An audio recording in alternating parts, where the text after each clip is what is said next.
Ésaïe, chapitre 45. Ainsi parle l'Éternel à son oint, à Cyrus, qu'il tient par la main pour terrasser les nations devant lui et pour relâcher la ceinture des rois, pour lui ouvrir les portes afin qu'elles ne soient plus fermées. Je marcherai devant toi, j'aplanirai les chemins montueux, je romprai les portes d'airain et je briserai les verrous de fer. Je te donnerai des trésors cachés, des richesses enfouies, afin que tu saches que je suis l'Éternel qui t'appelle par ton nom, le Dieu d'Israël. Pour l'amour de mon serviteur Jacob et d'Israël mon élu, je t'ai appelé par ton nom. Je t'ai parlé avec bienveillance avant que tu me connusses. Je suis l'Éternel et il n'y en a point d'autre. Hors moi, il n'y a point de Dieu. Je t'ai ceint avant que tu me connusses.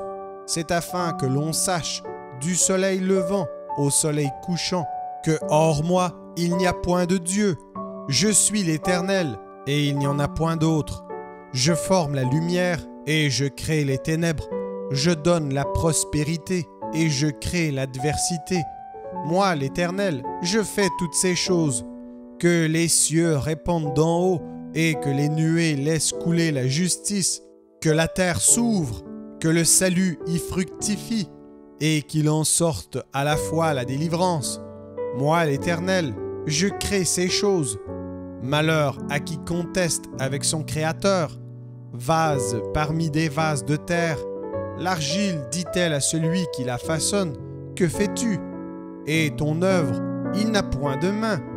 Malheur à qui dit à son père, « Pourquoi m'as-tu engendré » et à sa mère, « Pourquoi m'as-tu enfanté » Ainsi parle l'Éternel, le Saint d'Israël et son Créateur.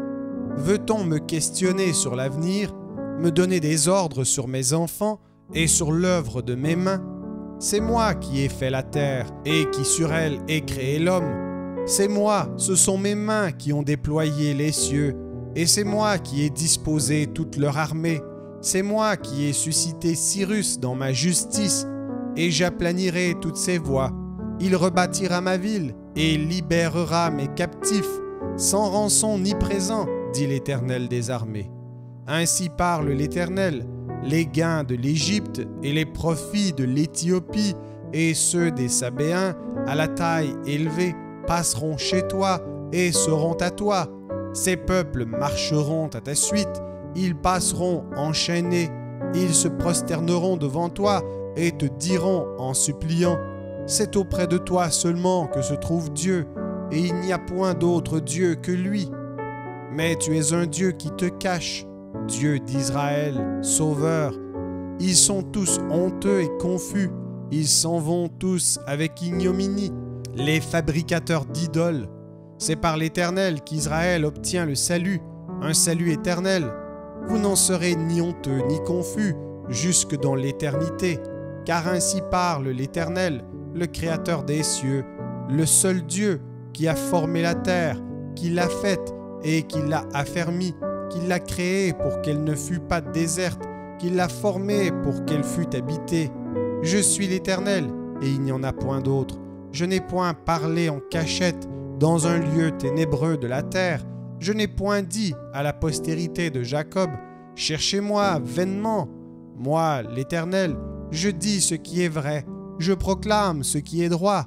Assemblez-vous et venez, approchez ensemble, réchappez des nations. Ils n'ont point d'intelligence, ceux qui portent leur idole de bois et qui invoquent un Dieu incapable de sauver.